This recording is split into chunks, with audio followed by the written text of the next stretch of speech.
آج میں آپ کو عرض کرنے لگا ہوں دل کے مریضوں کے لیے بہترین وظیفہ۔ انشاءاللہ کریم دل کے امراض دور ہو جائیں گے، دل کو تقویت ملے گی، دل مضبوط ہوگا۔ اللہ نہ کرے اگر کسی کی دل کی وینز، دل کے وال یہ کمزور ہو چکے ہوں، دل کی شریانیں بند ہو چکی ہوں، تو انشاءاللہ کریم اللہ کی رحمت سے شفا حاصل ہوگی۔ دو روحانی علاج عرض کرتا ہوں۔ پہلا روحانی علاج قرآن سے وظیفہ میں عرض کرنے لگا ہوں دل کے مریضوں کے لیے، وہ یہ کہ جو دل کے مریض ہیں تو انہیں چاہیے کہ وہ روزانہ کسی بھی وقت کی کوئی قید نہیں ہے، کسی بھی وقت جب آپ کو وقت ملے آپ ایک مرتبہ سورہ یاسین شریف پڑھ کر ایک سیب لیں، ایپل سیب لیں اور سیب پر دم کر دیں۔ اب یہ جو دم کیا ہوا سیب ہے یہ صبح نہار منہ ناشتے سے قبل خالی پیٹ پر آپ کھائیں، انشاءاللہ الکریم اللہ کی رحمت سے کبھی بھی دل کی بیماری نہیں ہوگی۔ اور جو مسلمان اس مرض میں مبتلا ہیں وہ بھی اس پر عمل کریں، اور غیر مریض بھی چاہے تو اس پر عمل کر سکتا ہے،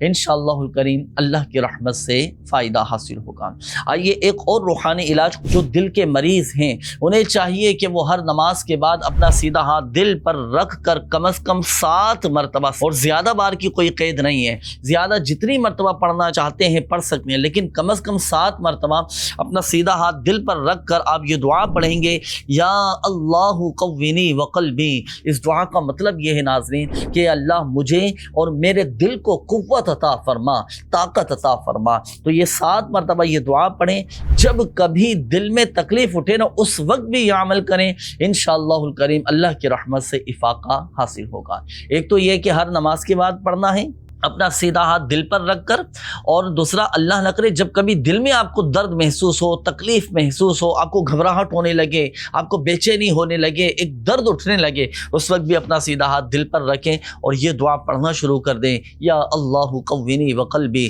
انشاءاللہ الکریم افاقہ حاصل ہوگا۔